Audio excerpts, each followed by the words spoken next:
Hey there, Barry here, and I'm just doing an impromptu, I don't want to call it an unboxing, more like a look at the many SEGA Atari 2600 releases.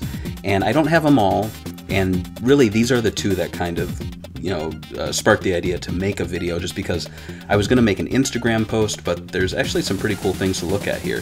So these I bought on eBay, and to be honest, the listing really sold them short.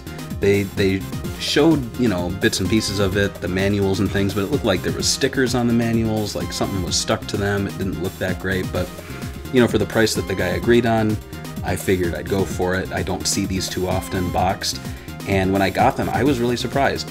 So a short history lesson. So a lot of the Atari games that Sega released, you can see some of them here, and I'll show you these after I look at these, are from the Sega Gremlin era. And off the top of my head, Sega bought Gremlin, which was a arcade company in the late 70s, and this was in America, and it was kind of Sega of America. I don't think it was called Sega of America at the time, but the American side of Sega didn't really have their foot in the door when it came to these kind of things. It was all imported from Japan, from my memory. I might be wrong about this, but it gave them the manufacturing abilities, and I'm making some of this up maybe, so I don't want to say too much or people will correct me, but long story short, Sega and Gremlin released a handful of games, and you can't see Gremlin on these boxes. I think they actually, by this point in the late 80s, mid to late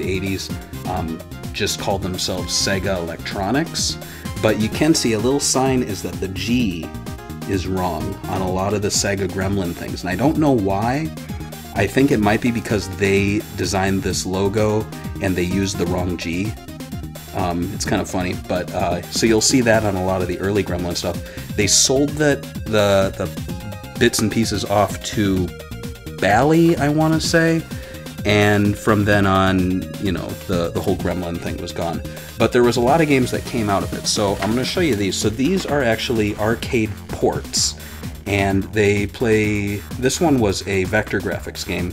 This one was not, but this is really the only place you can play these games, is on the Atari 2600. I think the Coleco might have had them, but you're not going to get the SG-1000 in America. I don't think these were even on that. But let's take a look. Enough yapping.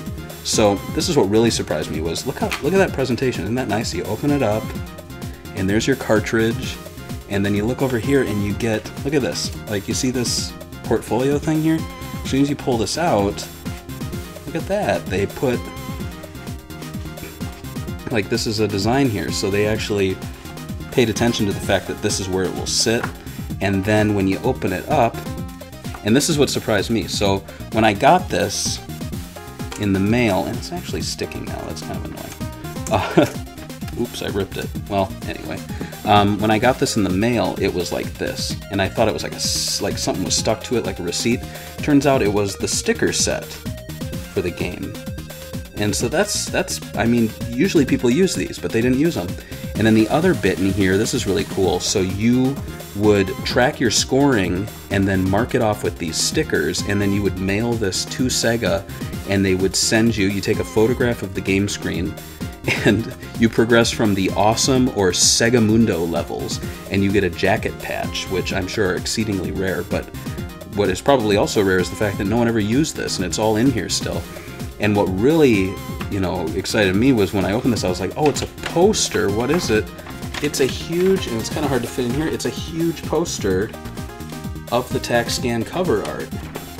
Like, that's insane. And it's the instructions. Like, this is better than any Atari packaging I've ever seen. Like the Atari released Atari 2600 games. So it's like Sega went above and beyond on this. So that's really awesome.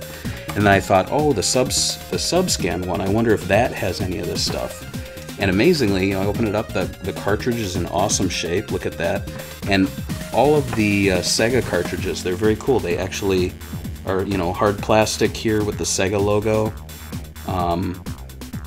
And then you look inside here, and just like before, you take it out. It's got that nice design touch, and it's graphics from the game, which you can see here too. Like, that's TAC-SCAN. Those are the enemies, I believe. And so sub-scan, I guess it's the Scanduology. Again, the stickers were in here. Like, look how cool those look. And then on top of that, I got the little marking stickers for the scorecard. And then, again, the instructions here fold out into this huge, not huge, but it's definitely bigger than I was expecting, sub-scan poster. And look at that art. Like, you can't, look at that. Isn't that awesome? So 1983 Sega Enterprises Incorporated. So this is when they folded in Gremlin before they sold it. But I just thought that was so cool that all of this stuff was in there and they put all this thought into the package design. Like, you can see the little repeating Sega logo there, and no one, the person didn't throw this away, which I think speaks volumes to just the way Sega designed this. You know, you look at other Atari things and they're just straight up boxes, and I think people treated them kind of like cereal boxes. You know, you just throw it away once you get the game out. I'll show these off real quick. So these are some other Sega titles from that Gremlin era, and again, you know, there's this, and this was I believe a later release. And so they stopped doing these nice boxes and they just did the standard boxes, which is why I think the box is hard to find for these. They're not exceedingly rare, but I mean, I didn't find it with the box. And as you'll see with Congo Bongo here, I didn't find it with the box as well, but I did get the guide, which is cool. And this is, to my knowledge, one of the few home releases of Buck Rogers. Same with these. Congo Bongo was more readily available on other platforms, but you gotta, remember, this was when the Master System wasn't even, in the US. SG-1000 was never here, so really this was like the easiest way to play these Sega games if you were at least in America. This one was a later release, Pengo. They don't really, like the Sega trademarks down here, but they don't really push the Sega branding, which makes me wonder if, because this was 1984, maybe they were afraid it would start, I don't know, like competing with some of their other home games because they were doing the Master System, but the Master System wasn't out in America yet, so I don't know why they really downplayed it. Maybe it was a licensing issue or something. And then, like I was showing, these are from a line of games, not only from Sega, but from other developers, that they really pushed the arcade at home feel. So you saw the arcade machine on the front there, and so let's just take a quick look. So this is Carnival. It's like a shooting gallery game. So you see it here. Very different cartridge. It's from Coleco, but it's for the Atari. And nothing too exciting with the booklet, like you can see here. So there was Turbo. I really want to get my hands on that. And then some other ones that are not Sega, like Donkey Kong, Smurf. Turbo. That looks really cool, though. I've played the arcade version.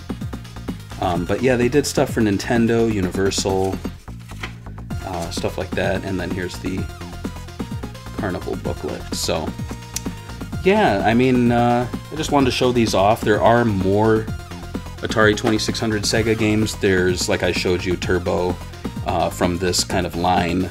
And then there's a Star Trek, I think a picture's in here, actually. I'll just show that real quick. Star Trek Strategic Operations Simulator, which is actually, that made a few, like, top influential video game lists not too long ago. I think it's in the Art of Video Games exhibit that was at the Smithsonian. It got a lot of votes.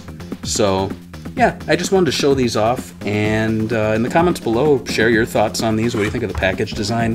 What do you think of the games? I haven't shown them off, but have you played any of these? And don't forget that Sega Bits is on Patreon. We have a exclusive show on there called Sega News Bits Extra, where we cover all the bits of news that we didn't get to during the week. We also have contests for this month.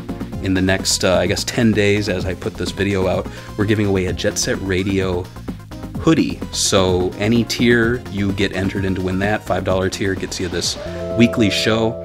So appreciate you watching. Thanks for the support, and we'll see you again on another video. Bye!